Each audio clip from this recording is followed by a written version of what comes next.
My phone rang at 11 at night, and the voice on the other end didn't sound like my son-in-law at all. "Mrs. Denzel, I need you to come meet me. Tonight. Please don't bring Delphine and don't tell her I called. My name is Yolanda Denzel, and at 68 years old, I have buried a husband, raised 2 daughters alone, and learned the hard way that nothing good ever comes from a phone call after 10 o'clock. It had only been a month since Delphine's wedding, and I still had thank you cards from the reception sitting unfinished on my kitchen table. But there was something in Conrad's voice that night, a tightness, like a man choosing his words the way you choose your steps on ice, that pulled me out of bed before I even decided to go. If you're watching this tonight, tell me in the comments what time it is, where you are. Because where I'm from, 11 at night is when bad news comes knocking. I asked him what this was about. He said he couldn't say it over the phone. I asked him if Delphine was all right. He said yes, quickly, too quickly. The kind of quick that doesn't comfort you, it just tells you the question scared him. "Where are you?" I asked. He gave me an address on the other side of Memphis, near the old warehouses by the river, a part of town I hadn't had reason to visit in years. I told him that was strange. And for half a second, the line went quiet. Then he laughed, soft, controlled, the kind of laugh a man gives when he wants you to think he's not afraid. "I just didn't want anyone seeing us talk, Mrs. Denzel. Not yet." I should have asked him why. I should have asked him a dozen things. Instead, I found myself pulling my robe off the hook and reaching for my car keys, because in 18 years of knowing Conrad Ezel, 18 years of him handling Theodore's contracts, then mine, then everything our family touched on paper, I had never once heard him sound unsure of himself. Not when his own father passed. Not when he stood up in that courtroom for Theodore's business partner. Not even at his own wedding to my daughter, when most grooms shake. He sounded unsure now. I drove with the radio off, my hands tight on the wheel, running through every version of bad news a person can imagine at that hour. Sickness, money, another woman, trouble with the law. None of them fit him. Conrad was careful, measured, the kind of man who read a contract twice before he signed his own name to it. When I pulled up, he was already standing outside his car, arms crossed, watching the road behind me like he was checking whether I'd been followed. That should have told me something too. "Thank you for coming," he said, and opened my car door himself, the way he always did, polite as ever. Too polite, maybe, for a man who'd just dragged his wife's mother out at midnight. I asked him straight out what was going on. He looked at me for a long moment like a man standing at the edge of something he couldn't take back once he said it out loud. "Mrs. Denzel," he said quietly, "before I show you this, I need you to know I've gone back and forth on telling you for almost 2 weeks. He didn't answer me right away. He reached into his jacket and pulled out his phone, turning it over in his hand like it weighed more than it should. 2 weeks ago, he said, I was at the house dropping off papers for Delphine. I heard voices upstairs, hers and Roxanne's. I wasn't trying to listen, Mrs. Denzel. I want you to know that. I told him to just show me whatever it was. I didn't have patience for the long way around bad news, not at midnight, not standing outside a car in a part of town I didn't know. He pressed the screen and turned it toward me. The video was short, and the light was bad. The kind of dim upstairs hallway lighting that swallows half a face. I heard Roxanne's voice first, sharp, words clipped close together. Then Delphine's, lower, saying something about the house and before she changes her mind again. The audio cut in and out like the phone had been in a pocket, not held steady. I heard one of them say my name. I heard Delphine say, "She won't even know what's happening until it's already done." I don't remember if I made a sound. I remember the phone shaking and realizing it was my own hand doing it, not his. I almost didn't bring this to you, Conrad said, his voice dropping like a man confessing something shameful. I kept telling myself I misheard it. I told myself it was nothing. But it's been 2 weeks, Mrs. Denzel, and I haven't slept right since. I asked him to play it again. He did, slower this time, narrating the parts that blurred. That's Roxanne saying she's tired of waiting. That's Delphine talking about the house, filling in the gaps the bad audio left behind, gently, like he was protecting me from having to strain for it myself.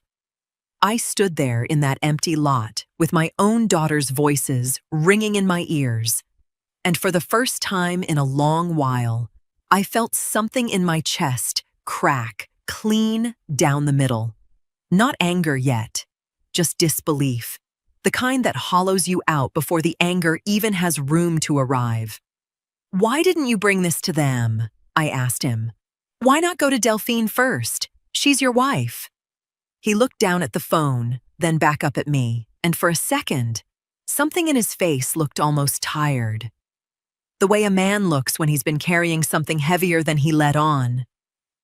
Because I don't know how she'd take it if I confronted her wrong, he said. If I came at her and I was even a little off about what I heard, she'd never forgive me for accusing her. And if I said nothing and let this go on, and you found out later that I knew... He stopped, shook his head. I couldn't live with you finding out I'd stayed quiet, Mrs. Denzel. Not after everything your husband did for me. Not after everything you've both been to me. I didn't say anything for a long moment. I just stood there, looking at a man I had trusted with contracts, with funerals, with my husband's whole life's work, and wondering how two people I had raised with my own 2 hands could sit in a hallway and talk about me like that. I need to think, I finally said. He nodded slowly, like he understood, like he wasn't relieved at all that I hadn't asked him a single question about why the recording started exactly when it did. Roxanne called me 3 days later, asking if I wanted to come to Sunday dinner like we always did. I told her I wasn't feeling up to it. That was a lie, and it came easier than I expected. The truth was, I'd been sitting with that video in my head every hour since the parking lot, replaying Delphine's voice saying I wouldn't even know what was happening until it was already done. I couldn't sit across a table from her and pass the greens like nothing was wrong. I couldn't look at Roxanne and pretend I hadn't heard her say she was tired of waiting. So I stayed home. I told myself I was tired. I told myself I needed rest. Delphine called twice that week. I let both calls go to voicemail, then called back hours later with some excuse about errands, about my hip acting up, about anything that wasn't the real reason. She didn't push. She never pushes. That used to comfort me about my younger daughter, how easy she was, how she never demanded more of my time than I offered. Now I sat with that same ease and wondered if it was something else. Patience, maybe. The patience of someone waiting on a plan to finish itself. Conrad came by that Thursday with papers for me to look over. Something about updating my file, he said, nothing urgent. He sat at my kitchen table the way he always had, easy and familiar. And halfway through pouring my coffee, he mentioned, almost in passing, that he'd heard them again. Heard who? I asked, though I already knew. Delphine and Roxanne. On the phone Tuesday? He didn't look up from the papers. I wasn't trying to hear it, Mrs. Denzel. Roxanne said something about timing, about waiting until after some appointment of yours.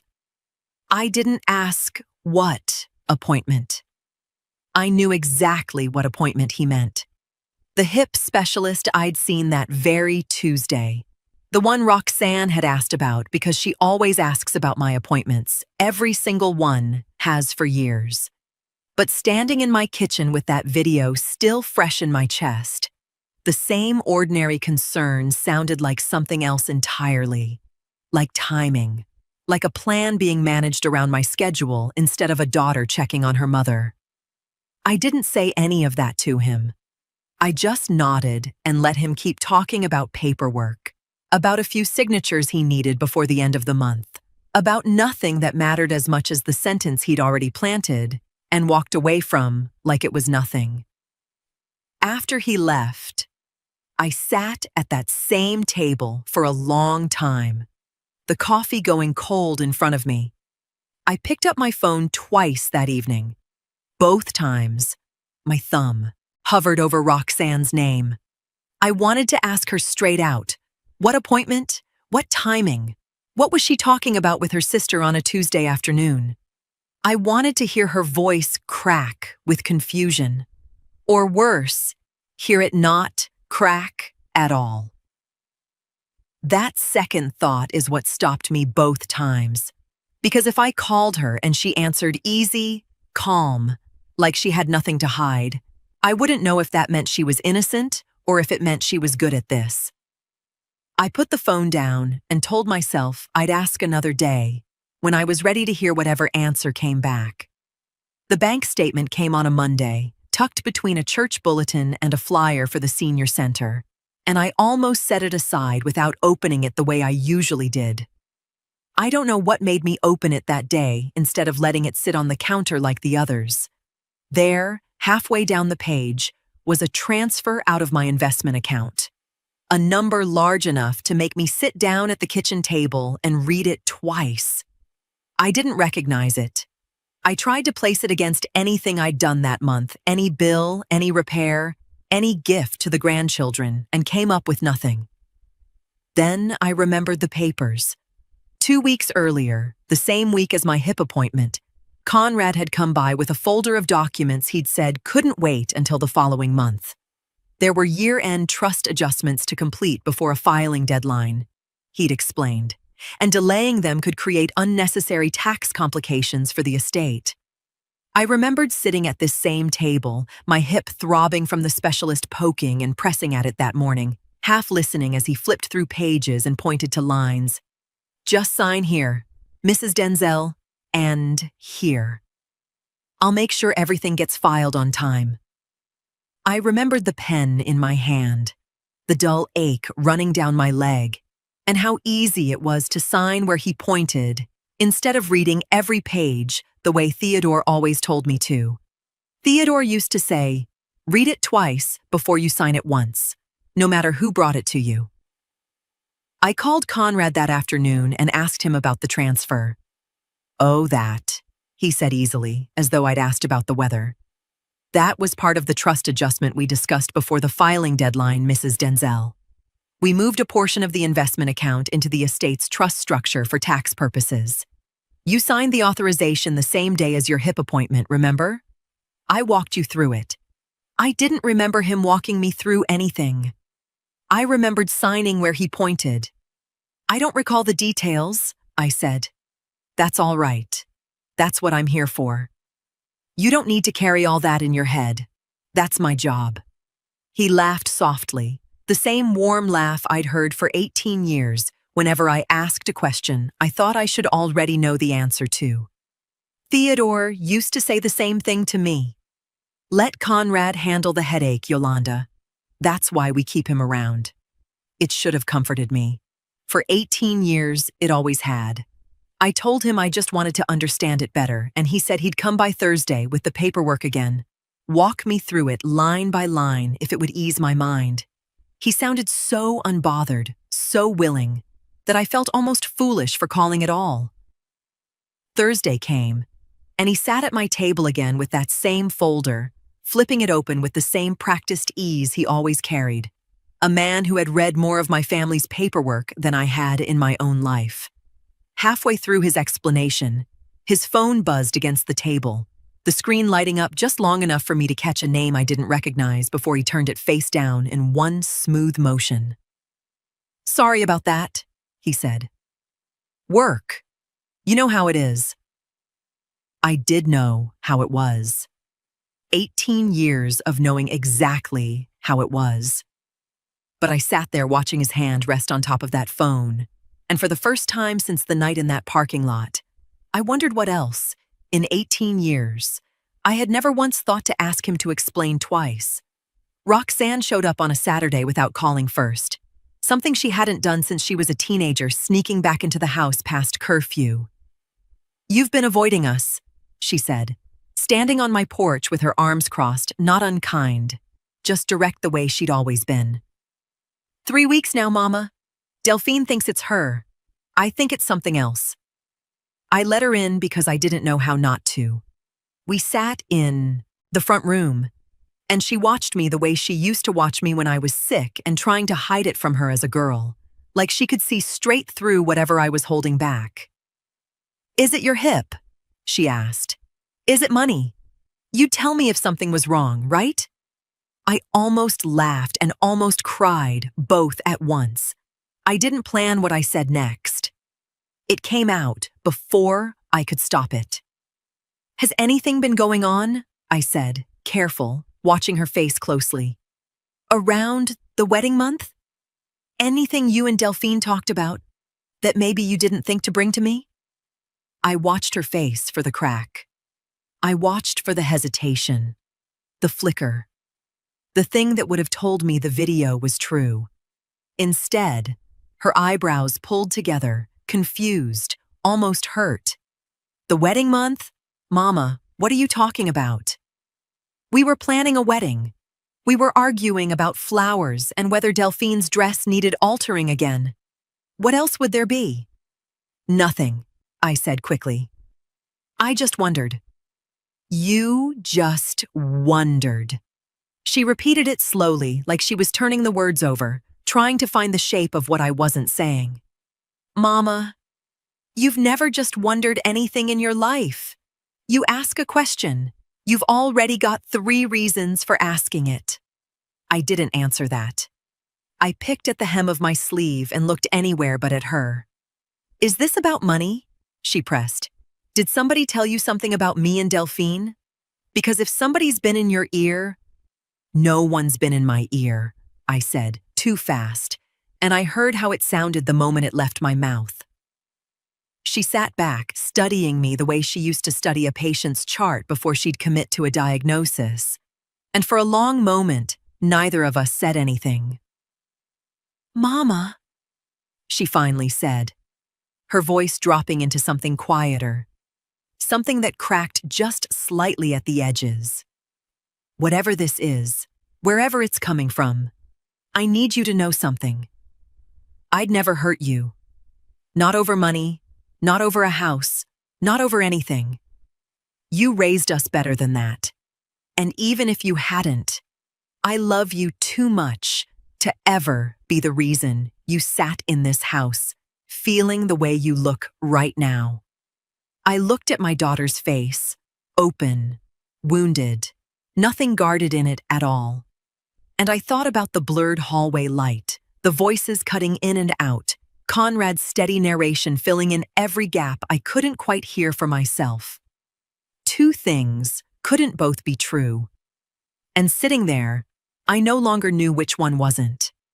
The call came on a Tuesday morning while I was still in my robe, drinking coffee at the same table where Conrad had signed his name to so many years of my family's business. "Mrs. Denzel, this is Patricia Calloway from First Heritage Bank, Fraud Prevention Department. Do you have a few minutes?" I told her I did, though something in the way she said fraud prevention made my stomach drop before she'd said another word. "We're calling about some activity on your investment account," she said. "Over the last 2 months, we've seen 3 transfers that don't match your typical pattern. Larger amounts. Moved into an account we don't have on file as a regular recipient. I wanted to confirm with you directly whether you authorized these." I asked her how much we were talking about. She told me, and I had to set my coffee cup down before my hand started shaking too badly to hold it. It was more than the 1 transfer I'd already questioned Conrad about. There were 2 others I hadn't even noticed, buried in statements I'd glanced at and set aside the way I always had, trusting that whatever moved through those accounts moved through them because Conrad had already looked at it first. I don't, I started, then stopped myself, because I genuinely didn't know what was true anymore. I authorized one transfer, I believe, an estate adjustment. I'm not certain about the others. Can you tell me who normally manages these accounts for you, Mrs. Denzel? Do you handle them yourself, or does someone assist you?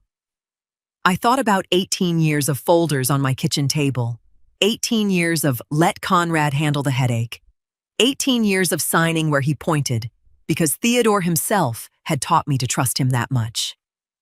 My son-in-law, I said slowly. He's been our family's attorney for a long time. He's helped manage things since my husband passed. There was a pause on the line, the kind of pause that isn't empty, the kind where someone on the other end is choosing their next words carefully. I see, Patricia said. And does he have account access? Meaning, is he listed as an authorized signer, or does he simply advise you on these matters? I didn't actually know the answer to that. In 18 years, I had never once asked the difference. I'd have to check, I admitted. That's all right. I want to ask you something else, and I need you to think carefully before you answer, because it matters for how we move forward from here.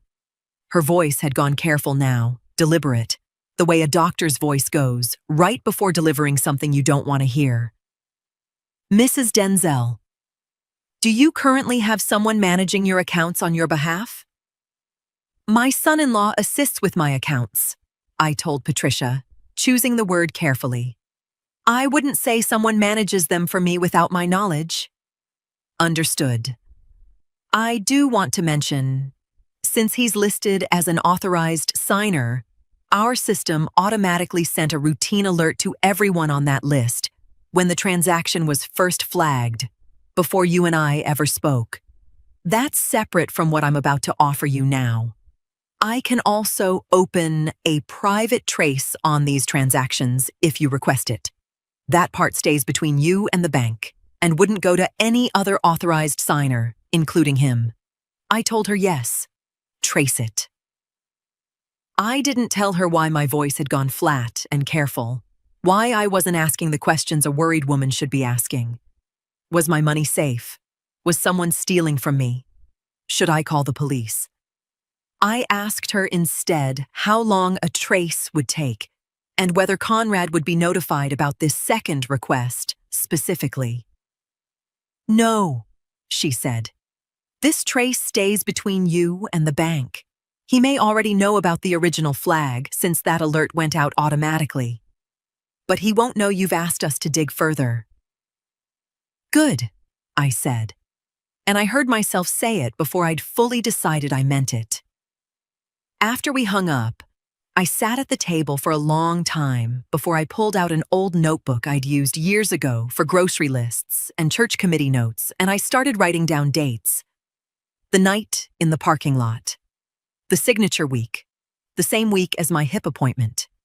The phone call from Roxanne about timing that Conrad had twisted into something it wasn't. The first transfer I'd questioned him about.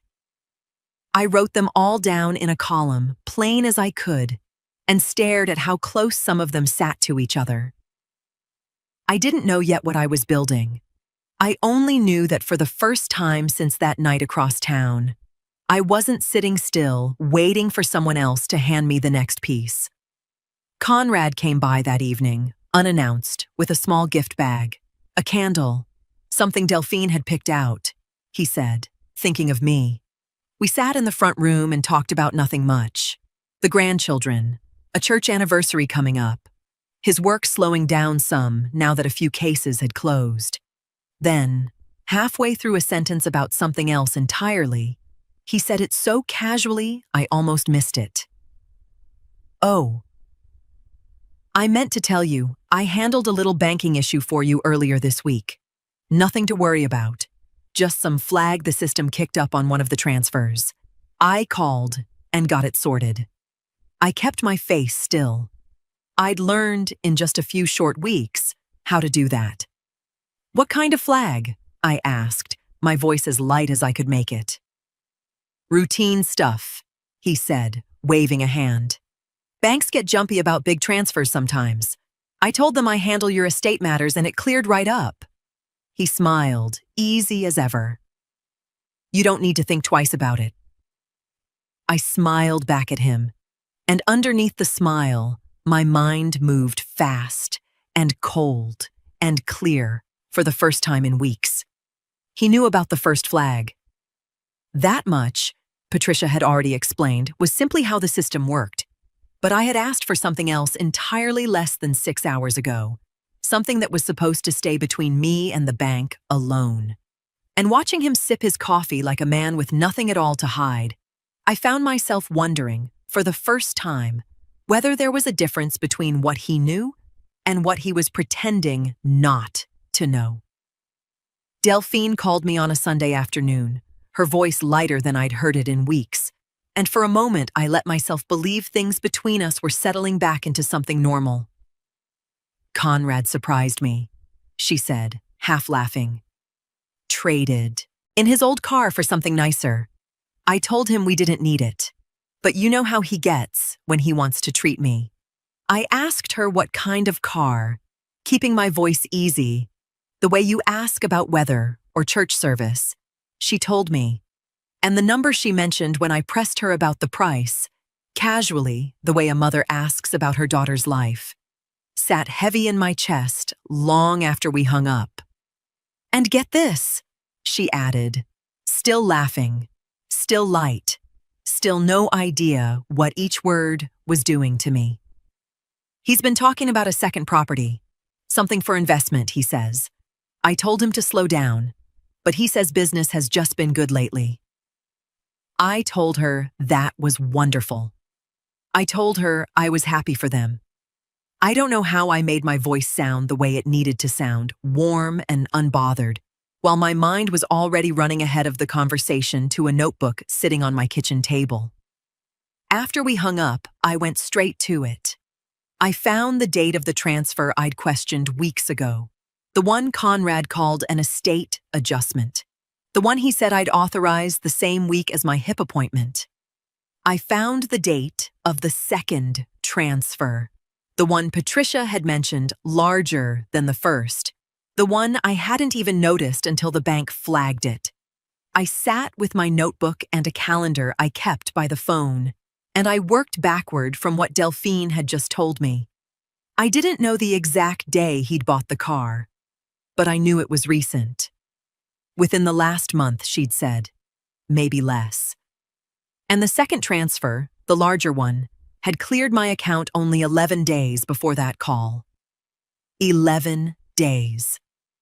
I sat there doing the kind of math a woman doesn't want to be doing about her own daughter's husband, turning the numbers over, looking for some other explanation, some way the dates could simply be coincidence. Maybe he'd saved for months. Maybe the money had nothing to do with my accounts at all. Maybe I was an old woman seeing shapes in shadows where there weren't any. But Theodore used to say money doesn't lie, even when people do. Numbers don't get nervous. Numbers don't soften an explanation to make you feel better. Numbers just sit there, plain as they are, waiting for somebody to finally look at them straight on. I looked at them straight on that night. The 11 days between a transfer I never fully approved and a car my daughter was so happy to tell me about. And I understood, sitting alone at my kitchen table with the lamp burning low, that I could no longer call this a feeling. It was a pattern, and patterns don't happen by accident. Patricia called me back on a Wednesday, and the moment she said my name, I could tell she'd found something. Mrs. Denzel, I want to walk you through this carefully, so bear with me. Papers shuffled on her end of the line. The transfers in question were routed through an LLC called Ezel Estate Management Services. I sat very still. Conrad's firm, I said. That's what our records indicate, yes. Here's what's important for you to understand. This account wasn't new, and it wasn't hidden. It's been on file with your accounts for years as an approved recipient for legal fees related to your estate matters. That's why the earlier transactions never triggered concern. What drew our attention this time was the change in pattern. The recent transfers were significantly larger than the amounts that had historically moved to that account. So he used the same account, I said slowly, that he's always used to bill me. Based on the records we have, yes. I thought of every check I'd signed without question, every invoice I'd never once asked him to itemize. Because why would I? Conrad had handled Theodore's affairs since before some of these accounts even existed. He'd built that trust, one polite, competent year at a time, and somewhere inside the comfort of all that history, the same account I'd trusted for years had become the one now sitting at the center of every question. What happens now? I asked. That's your decision. My role is to explain what we've found. Whether you choose to escalate this formally, speak with Mr. Ezel, or involve law enforcement is entirely up to you. From a fraud prevention standpoint, though, I'd recommend making sure your remaining assets are protected before confronting anyone who currently has authorized access to your accounts. I thanked her, and we hung up. I sat in my kitchen with the phone still warm in my hand, staring at nothing. 18 years. 18 years of folders. 18 years of let Conrad handle the headache. 18 years of an account I'd never once asked to see itemized, because asking had felt almost insulting to a man who'd buried himself in paperwork for this family since before his wedding to my daughter was ever a thought in anyone's mind. My first instinct was to call Roxanne. My thumb was already moving toward her name before I'd fully decided to do it. Some old, deep need to hear another voice that loved me. Say something steady, something true. I stopped myself before the call connected. If I told Roxanne now, with nothing but the bank's findings and a notebook full of dates, it would become a story before it ever became proof. It would turn into accusations flying across a family dinner table, into Delphine standing between her husband and her mother with no clear evidence in either hand, into a mess no one could walk back from cleanly. I needed more than suspicion this time. I needed something Conrad couldn't explain away. I went into the bank in person the next morning, dressed like I was going to church, because I wanted Patricia to look at me and see a woman who knew exactly what she was asking for. She met me at a small desk near the back, away from the tellers, and listened while I told her plainly what I wanted. A hold. On every transaction tied to Conrad's access, on every account he could touch, effective immediately. I want to be clear about what I'm requesting, I said. I'm not asking you to investigate him yet. I'm asking you to stop anything else from moving until I understand what's already moved. Patricia nodded, already pulling up something on her screen. Tennessee has protections in place for situations exactly like this, Mrs. Denzel. Once an account holder reports suspected financial exploitation, we're permitted to place a hold on suspicious activity without notifying the person under suspicion. The law exists specifically, so a vulnerable account holder isn't tipped off against, meaning the person we're protecting isn't put in danger by alerting whoever might be taking advantage. And he won't know, I said. Not from your end. Not from our end. The hold goes into effect today. Any further transfers tied to his access will be blocked and will flag anything that tries to move through that LLC account going forward. She looked up at me, something gentler in her face now. I want you to know, this is the right step. A lot of people in your position wait too long because they're afraid of what it means about the person they trusted. You didn't wait. I didn't tell her how many weeks I had already spent waiting, turning it over, hoping for some explanation that didn't make a monster out of a man I'd watch stand up at my husband's funeral and speak like he'd lost a father of his own. I signed what needed signing, and I drove home with my hands steadier on the wheel than they'd been in a month. For the first time since that parking lot, I felt something besides fear sitting in my chest. It wasn't relief, not yet. It was something quieter than that. The feeling of a door finally closing on one side of a house, even while the rest of it still stood wide open.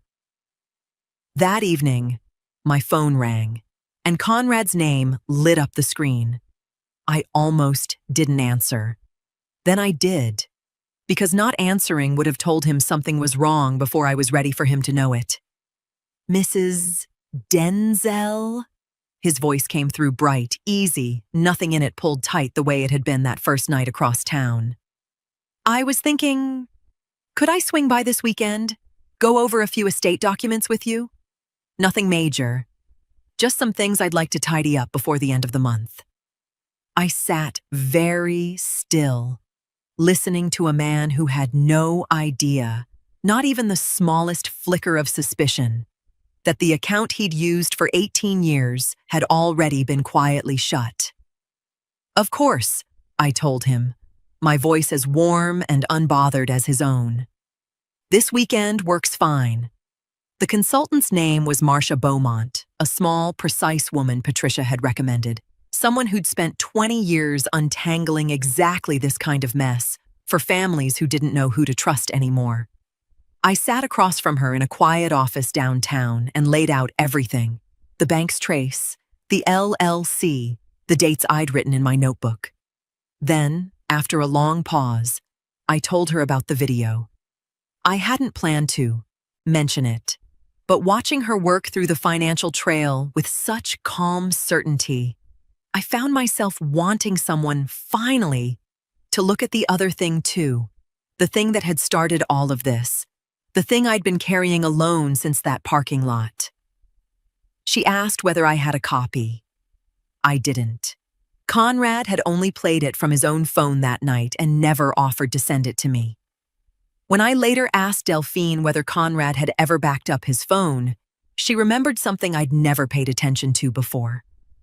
Months earlier, after replacing his phone, he'd enabled automatic cloud backups to a shared family storage account so they wouldn't lose old photos and videos.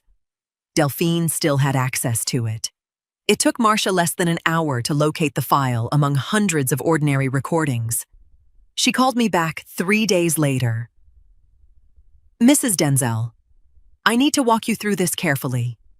Papers shuffled softly on her desk. The financial trail is exactly what the bank described. The transfers, the LLC, the dates. They all line up. From what I've reviewed, that evidence is solid. And the video? She was quiet for a moment. I don't believe you're looking at one recording. What do you mean? The audio contains edits. There are abrupt waveform changes and compression differences that shouldn't exist in a continuous recording. I can't tell you why someone edited it yet, but I can tell you it wasn't preserved in its original form. I closed my eyes. So, it was altered. Yes. And once I compared it against the backup files in the cloud account, it became much clearer. She paused before continuing. The conversation about the wedding seating is real. That's where you heard someone say, before she changes her mind again. But they weren't talking about you. They were talking about Delphine's mother-in-law changing the guest count. My grip tightened around the phone. The rest comes from older recordings, Marcia continued. Conversations from months apart. One discussion involved your husband's estate, where both daughters were frustrated and venting about waiting for financial decisions. Those clips were lifted out of their original context and placed beside the wedding conversation to create something that never actually happened. I sat there without speaking.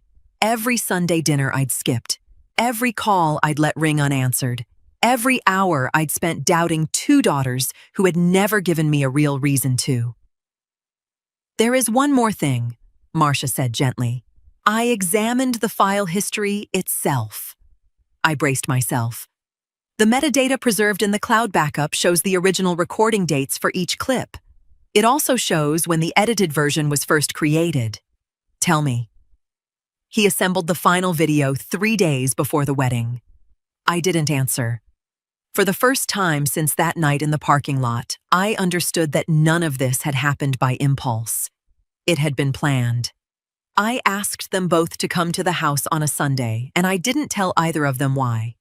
Roxanne arrived first, still in her work clothes, scanning my face the way she always did when something felt off. Delphine came 20 minutes later, looser, easier. No idea yet that the floor was about to drop out from under her marriage. I sat them down in the front room and told them everything. I started with the night across town, the video, the words I thought I'd heard.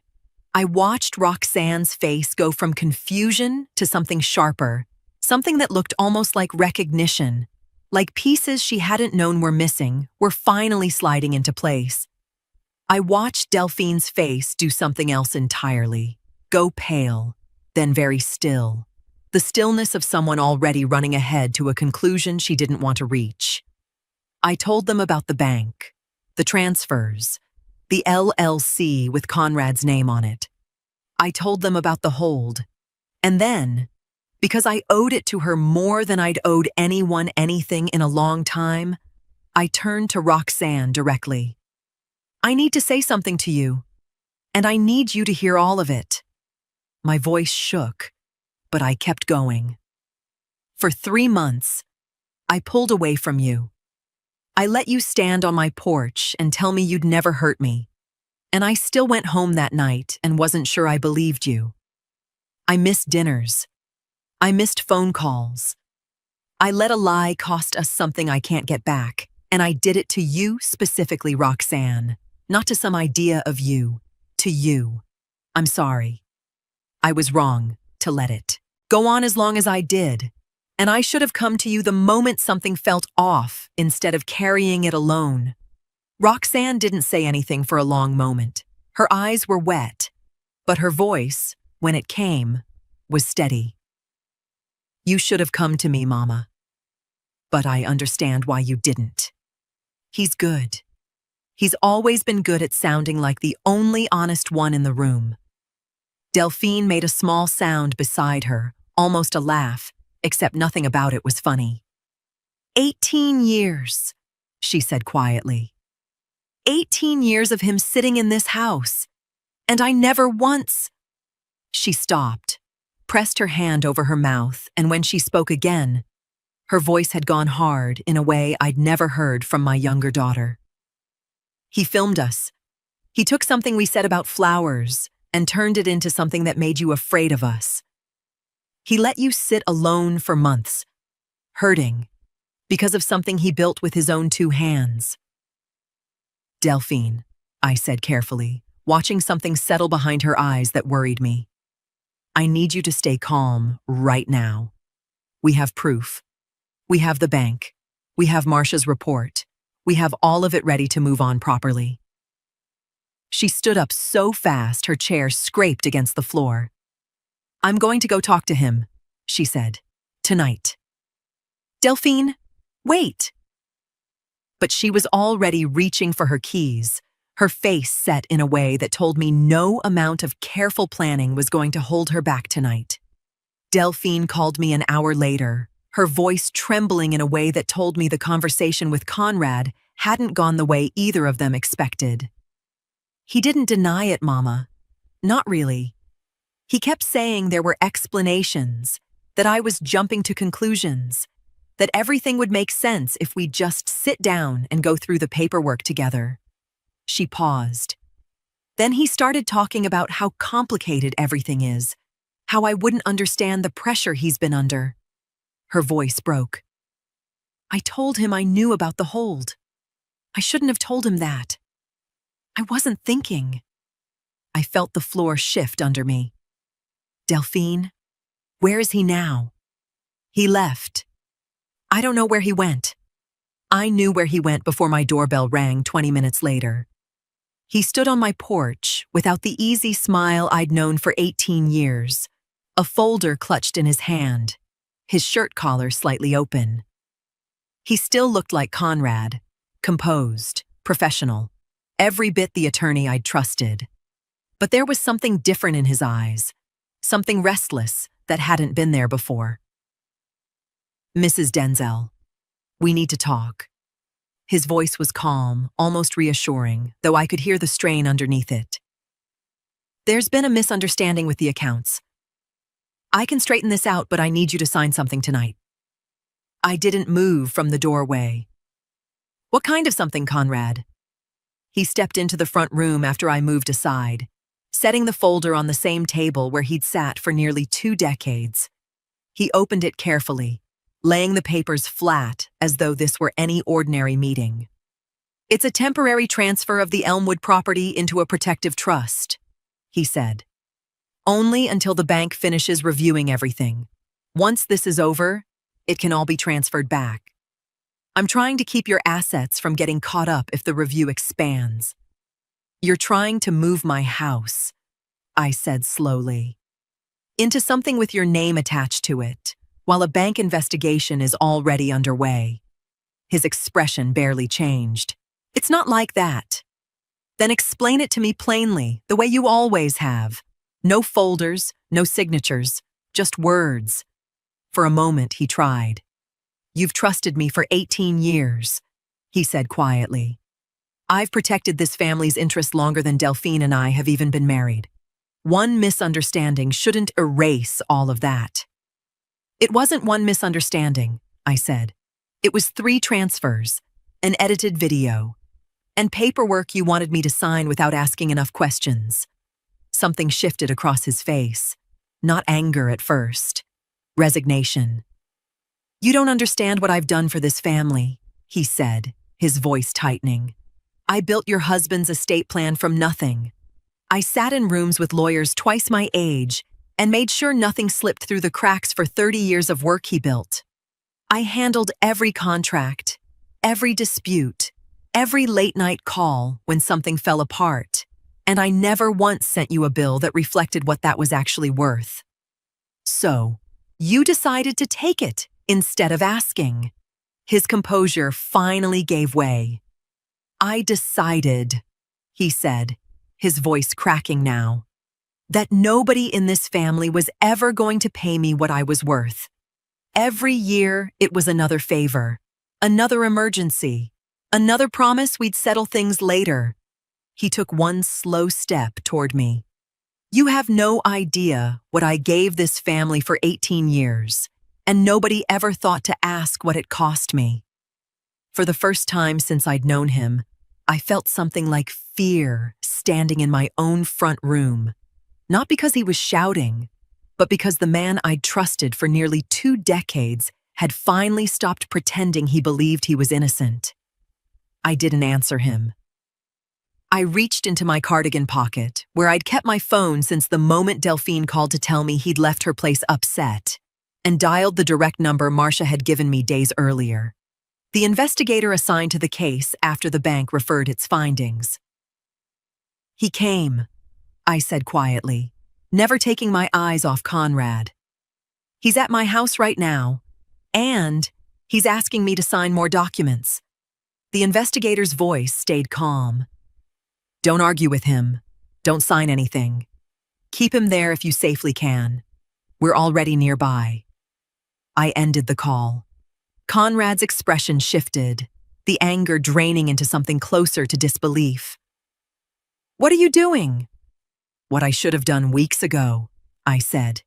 He looked at the folder still lying open on my table, at the unsigned page waiting for my name, and I watched him calculate, the way he always calculated, searching for the angle that would put him back in control. There wasn't one left. A few minutes later, headlights swept across my front window, not flashing, not loud, just 2 plain sedans pulling quietly into the driveway. Marcia had explained days earlier that once the bank completed its referral and I agreed to cooperate, investigators had opened a formal case. They'd also warned me that if Conrad realized his access to the accounts had changed, he might try to persuade me to sign additional paperwork before he understood exactly what was happening. If that happened, I was to call immediately and let them handle the rest. Tonight, apparently, was exactly what they'd been preparing for. 2 investigators came to my door, calm and professional, asking for Conrad Ezel by his full name before stepping inside. He stood very still in my front room, the folder forgotten on the table, his eyes moving from them to me, as though he still couldn't believe the woman who had signed wherever he pointed for 18 years was now the one who had made the call. "Mr. Izell," one of the investigators said, "we're with the Attorney General's Financial Crimes Division. We'd like you to come with us regarding an active investigation into suspected financial exploitation of a vulnerable adult and falsified estate documents." "Active investigation?" Conrad repeated quietly. "It was opened several weeks ago." For the first time since he'd walked through my front door, he had nothing to say. He didn't argue. He didn't reach for the folder. He simply stood there while the investigators advised him of the next steps and escorted him outside. I heard another car door close and turn toward the porch. Delphine stood just beyond the light, her arms wrapped tightly around herself. Roxanne was beside her, one hand resting gently on her shoulder. Neither of them spoke, as Conrad was led toward the waiting sedan. The night stayed almost unnaturally quiet, broken only by the investigators' low voices and the soft click of a car door closing. Delphine watched until the sedan disappeared down the street. Then she turned toward me, her face calm in a way that frightened me more than tears ever could. "I want a divorce," she said quietly. Conrad was formally charged 6 weeks later, financial exploitation of a vulnerable adult, forgery, and 3 counts tied to falsified estate documents. Marcia told me the financial trail alone would have been enough, but the video, once the full footage surfaced, made it impossible for anyone to call this a misunderstanding between family. The prosecutor's office said it was one of the cleaner cases they'd seen in years. Every date lining up, every transfer traceable, every lie sitting right where he'd left it. I hired a new attorney to handle the estate, a woman named Carla Whitfield, who insisted on itemized statements and quarterly reviews. The kind of oversight I should have asked for 18 years earlier, back when trust still felt like enough on its own. She helped me recover most of what could be recovered. Not all of it, but enough. Delphine's divorce moved quickly, cleaner than either of us expected. No children to untangle, no shared property beyond what the courts were already sorting out as part of the larger case against him. She moved back into her old apartment for a while, then eventually bought a small house of her own, something with her name on the deed and no one else's. She came by most Sundays now, the way she used to before any of this started. So did Roxanne.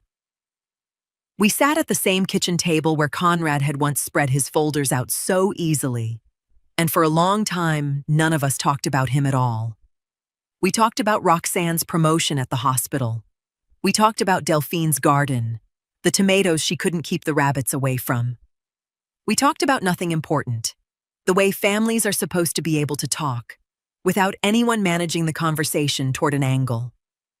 One Sunday, Roxanne asked me, gently, how I was really doing. Not the answer I gave most people, but the truth. I told her I'd spent a long time in this house feeling like I'd failed at something basic, something a mother is supposed to know without being told. Who to trust, who not to. I told her I'd replayed that night across town more times than I could count, wondering what I should have asked, what I should have noticed sooner. "You noticed," she said. "It just took you a minute to trust what you were noticing." I sat with that for a while after she left that evening.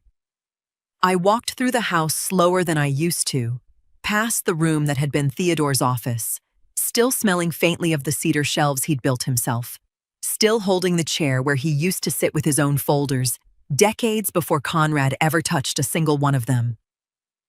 I sat down in that chair for the first time in years. He thought a lie could make me small enough to control. Instead, it taught me exactly how much I was still capable of protecting.